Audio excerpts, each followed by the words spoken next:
Ay, salamat at natapos na ang Halloween. Ano na ba? Naku, birthday na ni Bubu Bear!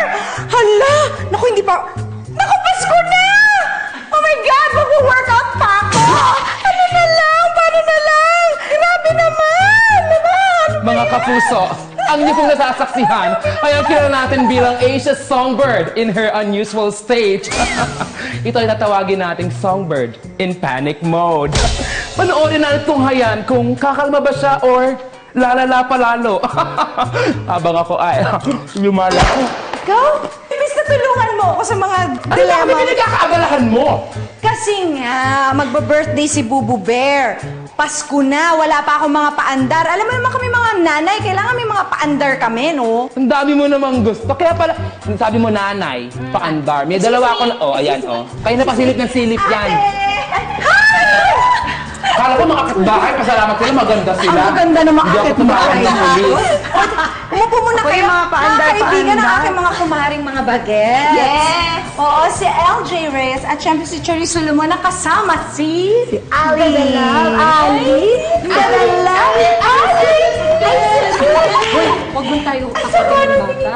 Huwag mo takutin. Ang colorful. Ano bang gagawin ko? Ito na nga, magpapasko na. Nakarinig kasi kami ng paandar. Siyempre, yan ang mga gusto namin, mga paandar, Mga diba? forte namin. November na.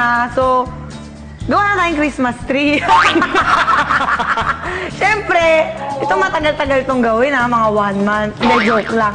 Ito kasi, para sa mga tight ang budget. Siyempre, pag Pasko, ang dami nating gastos, di ba? So, gusto natin makatipid.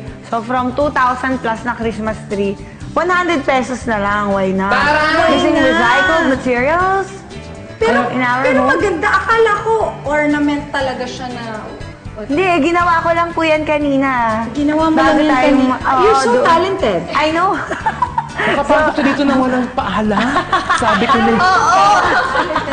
Hindi, pero ito nga naman, made out of newspapers. Newspaper, magazine. Na nirolyo na ganyan, tapos naging Christmas tree na. Kasi Yes. hindi mo na kailangan na masyado madaming ornaments kasi didikitan mo na lang. Yes. Hi, bebe. Ito kumuha lang ako ng lalagyan, tapos nilagyan ko lang ng rocks. Oo, ayan, Tapos kakainin na ni ito, Bebe. pinakit ko siya kanina sa puno. Sabi ko, Wow. kuha ka ng sanga, Kuha ng anak. sanga, ayan Dapat na. yung diretso, sanga, Oo, anak, oo, ha? ayan na, ayan so, na. lagay lang yung sanga sa gitna. Oo. Tapos, ayan, nagbilog-bilog na ako ng mga newspapers and magazines. Tapos, Inisprayan ng... Oo, spray paint Kung anong lang. gusto yung color. So, yan, gold yung ginamit natin. Tapos ito, nakahanap ako ng mga beads. Tapos kumuha din ako sa damit ni LJ. Dinigit-dikit na dyan. Nilagay mo na rin dyan. Using glue gun. Ang resourceful mo naman, friend. I know, right? Pati yung star, yan. Ayan o, ilalagay mo. Oh, ginawa din yung sa'yo. Ay, lalagay natin Tapos doon. ate, ayan, butterflies. Yung mahilig Oo ka sa nga naman. butterflies. Oh, diba?